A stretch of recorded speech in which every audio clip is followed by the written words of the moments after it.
শ্রী শ্রী নিত্যানন্দরাম, শ্রী শ্রী গৌরগুণধাম।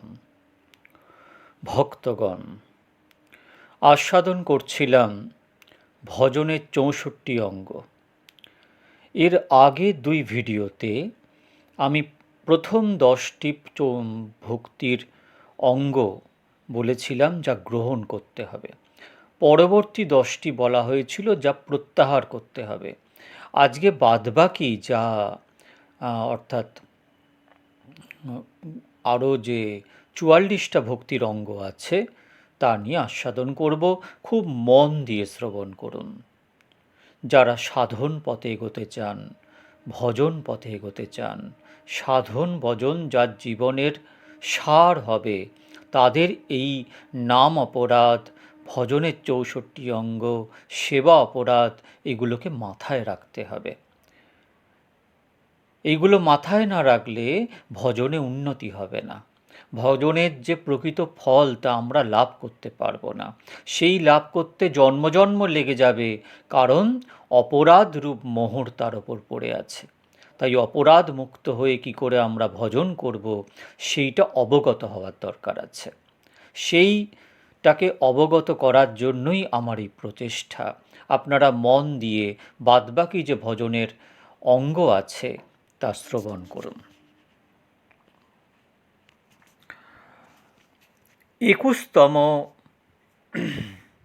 ভজনের অঙ্গ হচ্ছে হরিমন্দির তিলকাদি বৈষ্ণব চিহ্ন সমূহ ধারণ, অর্থাৎ তিলক ধারণ, তিলক সেবা।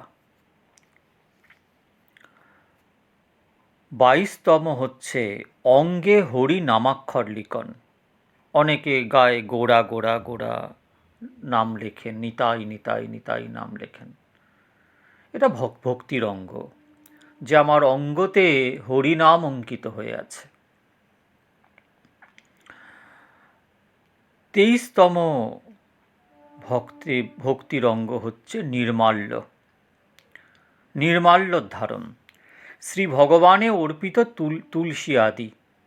প্রতিদিন ভগবানকে বা গুরুদেবকে যে নির্মাল্য প্রদান করা হয়, যে তুলসী সেবা করা হয়, সেই তুলসী যখন দেবেন আর যখন সন্ধ্যাবেলায় সেই তুলসী তুলবেন, সেই তুলসী তোলার পরে না একটুখানি নাক দিয়ে শুকে নেবেন। নাক দিয়ে যদি শুকে নেন, তারপরে মাথায় ঠেকিয়ে, বুকে ঠেকিয়ে একটি স্থানে রাখবেন। কারণ জীবের যে সূক্ষ্মাতিসূক্ষ্ম পাপ এতে বিনষ্ট হয়ে যায়। এটা মহাজন বাক্য। তারপরের ২৪তম হচ্ছে শ্রী ভগবানের সম্মুখে নৃত্য। হ্যাঁ, ভগবানের সম্মুখে উচ্চস্বরে কথা বলা নাম অপরাধ, সেবা অপরাধ। কিন্তু ভগবানের সম্মুখে নৃত্য, অর্থাৎ ভগবানকে দেখিয়ে নৃত্য, যেমন মীরাবাই করতেন, ভগবানের সামনে নৃত্য করতেন। ভক্তরা তাই করেন, ভগবানকে নৃত্য প্রদর্শন করেন। এটাও ভক্তির বিশেষ অঙ্গ বলা হয়েছে। নৃত্য মানে ভগবানের নাম, রূপ, গুণ, লীলা, ধাম এবং পরিকর সম্বন্ধীয় হতে হবে।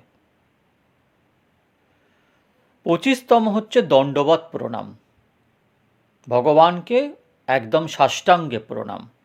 ২৬তম হচ্ছে শ্রীবিগ্রহ দর্শন মাত্র গাত্রোত্থান।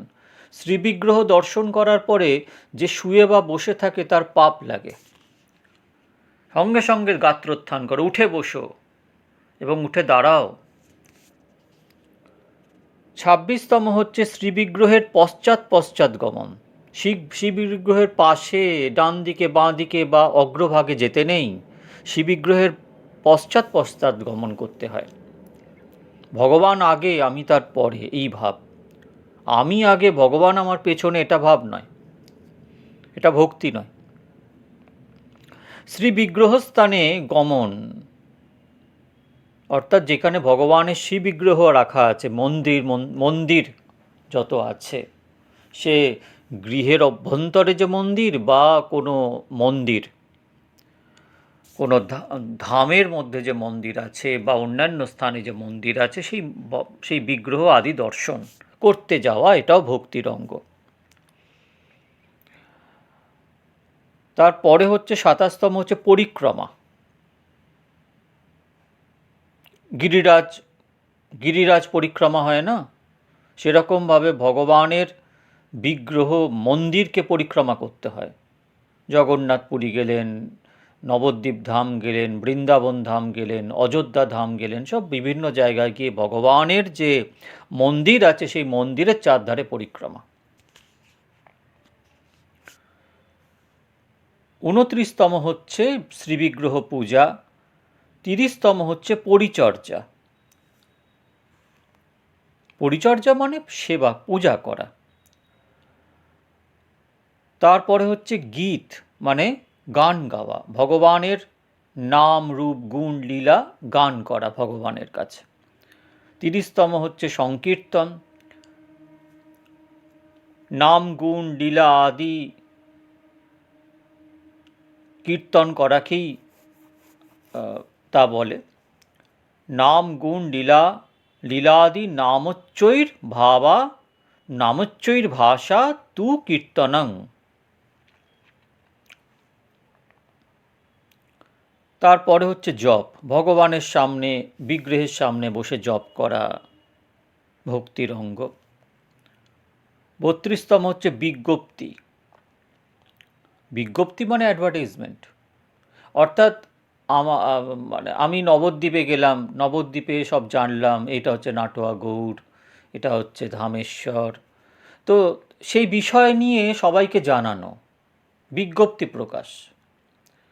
বা কোনো জায়গায় ভাগবত অনুষ্ঠান হচ্ছে বা নিজে অনুষ্ঠান করানো হচ্ছে, সেই অর্থে সবাইকে জানানো, এটাকে বিজ্ঞপ্তি বলে। তারপর হচ্ছে স্তব পাঠ, ভগবানের সম্মুখে ভগবানের স্তব পাঠ। তারপর হচ্ছে মহাপ্রসাদ ভোজন, মহাপ্রসাদে গোবিন্দে নাম ব্রহ্মণি বৈষ্ণবে স্বল্প পুণ্যমতাম রাজন বিশ্বাস না জায়তে। মহাপ্রসাদ ভোজন, মহাপ্রসাদ গ্রহণ হচ্ছে ভক্তির বিশেষ অঙ্গ। চরণামৃত পান, শ্রী ভগবানে নিবেদিত ধূপ মাল্য আদির সৌরভ গ্রহণ, ধূপের সৌরভ গ্রহণ, মালার সৌরভ গ্রহণ। আহা, কি সুন্দর মালা, তা থেকে কি সুন্দর গন্ধ আসছে, তা ভগবানের শ্রীবিগ্রহে স্থাপিত হয়েছে যে মালা, ভগবানের কাছে যে ধূপ দ্বীপ জ্বালানো হয়েছে সেখান থেকে যে সুঘ্রাণ, তা গ্রহণ ভক্তির অঙ্গ।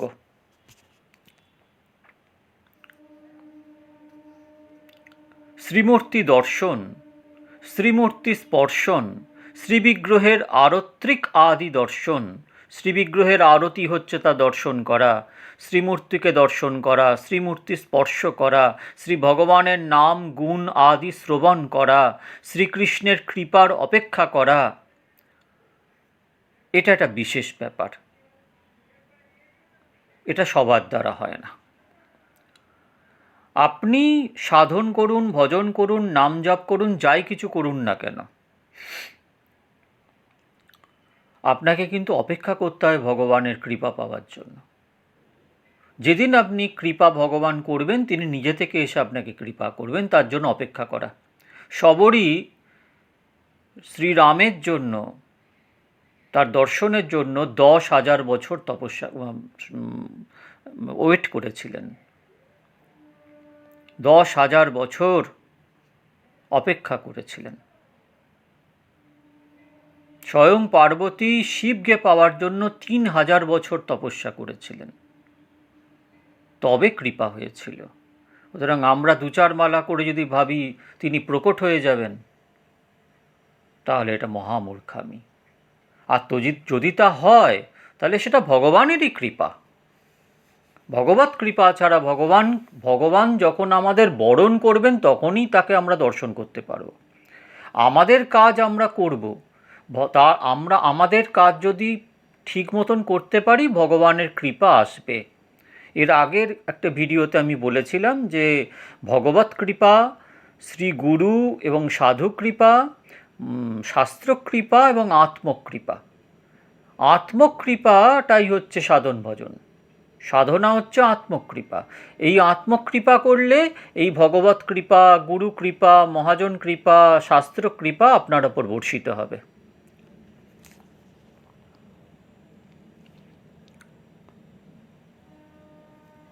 শ্রীকৃষ্ণের কৃপার অপেক্ষা করা, লীলা আদি স্মরণ করা, ভগবানের রূপ ধ্যান করা, দাস্যভাবে আমি শ্রীকৃষ্ণের দাস এই প্রকার অভিমান করা, কৃষ্ণদাস অভিমানে যে আনন্দের সিন্ধুরে, ব্রহ্মাদি কারক তার নয় এক বিন্দুরে। আমি কৃষ্ণপদ, আমি পদদাসী, এই অভিমান সবার থাকা উচিত, এই অহংকার সবার থাকা উচিত। প্রাকৃতভাবে অহংকার থাকা মানে মূর্খামি। কিন্তু আমি শ্রীকৃষ্ণের দাসী, নিত্য দাসী, এইটা ভাবা হচ্ছে সবথেকে বড় ভজন, সবথেকে বড় ভক্তি। সখ্য অর্থাৎ বন্ধুভাবে তদীয় হিত চিন্তাকরণ, আত্মনিবেদন অর্থাৎ দেহ আদি আত্ম পর্যন্ত সর্বত্রভাবে শ্রীকৃষ্ণ সমর্পণ করে দেওয়া, নিজের আর কিছু থাকলো না। নিজের বিদ্যা, বুদ্ধি, মান, যশ, এমনকি এই দেহটাকেই ভগবানকে অর্পণ করে দেওয়া। তুমি বোঝো, যা করো তোমাকে দিয়ে দিলাম, তুমি এবার যা ভালো করো, মন্দ করো, রাখো, মারো, সব তোমার, অর্থাৎ আত্মনিবেদন। শ্রীকৃষ্ণের প্রতি কাছে আত্মনিবেদন, এটাই হচ্ছে ভক্তির অঙ্গ, বিশেষ অঙ্গ। নিজের প্রিয় অথচ শ্রীকৃষ্ণেরও প্রিয় বস্তু সকল শ্রীকৃষ্ণ উদ্দেশ্যে সমর্পণ করা। নিজ প্রিয় বস্তু সমর্পণ। যদ যদিষ্টতমং লোকে যচ্চাতি প্রিয় মাত্মনা তত্তন্নিবেদয়ন মজ্জং তদানন্তায় কল্পতে। যে সকল বস্তু লোকের প্রিয় যদি শ্রীকৃষ্ণের প্রিয় হয়, তবে সে সকল বস্তু শ্রীকৃষ্ণকে অর্পণ করবে। তার মধ্যে আবার যে যে বস্তু লোকের প্রিয়, শ্রীকৃষ্ণের প্রিয় এবং নিজেরও অর্থাৎ ভক্তেরও প্রিয়, সেই সকল বস্তুই বিশেষভাবে অর্পণ করবে। এই রকম বস্তু সমর্পণে শ্রীকৃষ্ণের সমধিক সন্তোষ আপাদন হয়, সন্দেহ নেই। যেহেতু তা শ্রীকৃষ্ণেরই শ্রীমুখের বাক্য, যা লোকের প্রিয় কিন্তু শ্রীকৃষ্ণের অপ্রিয়, অথবা যা শ্রীকৃষ্ণের প্রিয় কিন্তু লোকের অপ্রিয়, এমন বস্তু অর্পণ করবে না।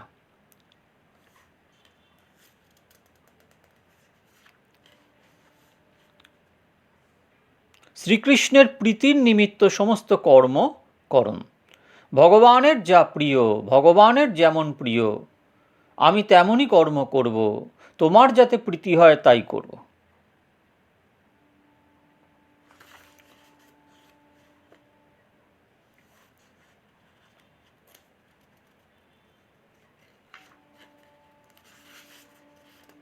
সর্বপ্রকারে শরণাপত্তি, শরণাগত হওয়া, এর থেকে বড় জিনিস আর নেই।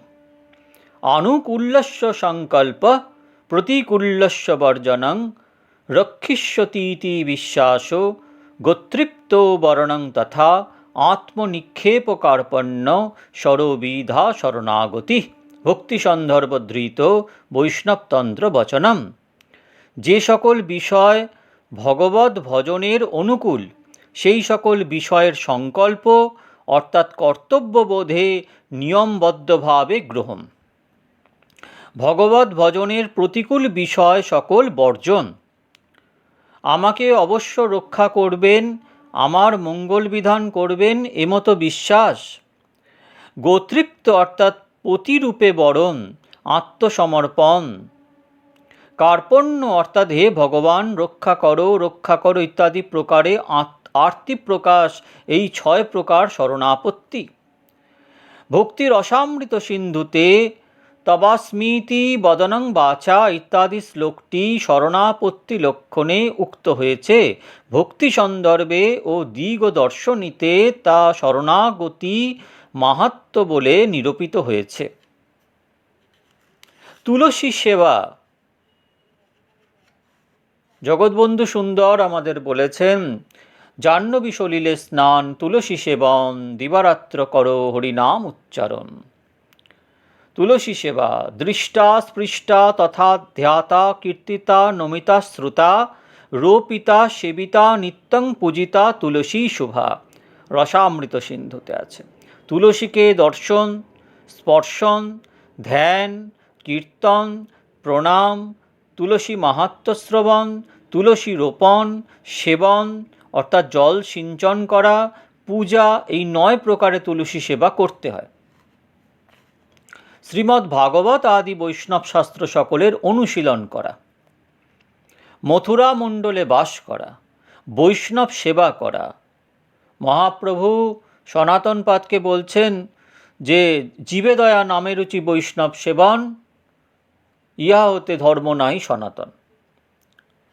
সেই বৈষ্ণব সেবন, যথাশক্তি শ্রীকৃষ্ণের দোল যাত্রা আদি মহোৎসব করণ, কার্তিক ব্রত, কার্তিক মাসে ব্রত নিয়মাদি পালন, সর্বদা শ্রী হরিনাম গ্রহণ, সর্বদা অখণ্ডভাবে হরিনাম গ্রহণ এবং কৃষ্ণ জন্মাষ্টমী প্রভৃতিতে যাত্রা উৎসব পালন করা, এই রূপে ভক্তির 59 অঙ্গ বলা হলো। টোটাল 59 অঙ্গ হলো। এইবারে পড়ে থাকলো আর 5টি অঙ্গ। তারপর সর্বাপেক্ষা শ্রেষ্ঠ 5 অঙ্গ পৃথক রূপে ব্যক্ত করছি, শ্রবণ করুন। এই 5 অঙ্গ যদিও পূর্বে উল্লেখ করা হয়েছে, তথাপি অন্য সকল অঙ্গ হতে এই 5 অঙ্গের শ্রেষ্ঠতা জানাবার নিমিত্ত পুনরায় মনে করাচ্ছি। কোন কোনগুলো? সকল সাধন শ্রেষ্ঠ এই 5 অঙ্গ, কৃষ্ণপ্রেম জন্মায় 5-এর অল্প সঙ্গ। সকল সাধনের মধ্যে শ্রেষ্ঠ এই হচ্ছে এই 5টা অঙ্গ, যা কৃষ্ণ প্রেম জন্মায়। এই 5 অঙ্গের একটু অল্প সঙ্গ করলেই কৃষ্ণ প্রেম জন্মাবে। চৈতন্য চরিতামৃতে আছে, যেমন শ্রীমূর্তি সেবাতে নিপুণতা বা শ্রদ্ধাপ্রীতি সহকারে শ্রীমূর্তির পরিচর্যা করা, ভগবানের শ্রীবিগ্রহ পূজা করা প্রথম। দ্বিতীয় হচ্ছে রসিক ভক্তগণ সঙ্গে শ্রীমদ্ ভাগবতীয় অর্থের আস্বাদন, সবার সাথে নয়। মহাপ্রভু বলেছিলেন, যাও ভাগবত শ্রবণ করো বৈষ্ণবের স্থানে। রসিক ভক্তগণ ভাগবত মর্মজ্ঞ, যদি পান ভালো, যদি না পান ডোংরেজি মহারাজের ভাগবত নবনীত পড়ে নেবেন। ইউটিউবে ডোংরেজি মহারাজের আমার ভাগবত নবনীতের সিরিজ আছে, শুনে নেবেন।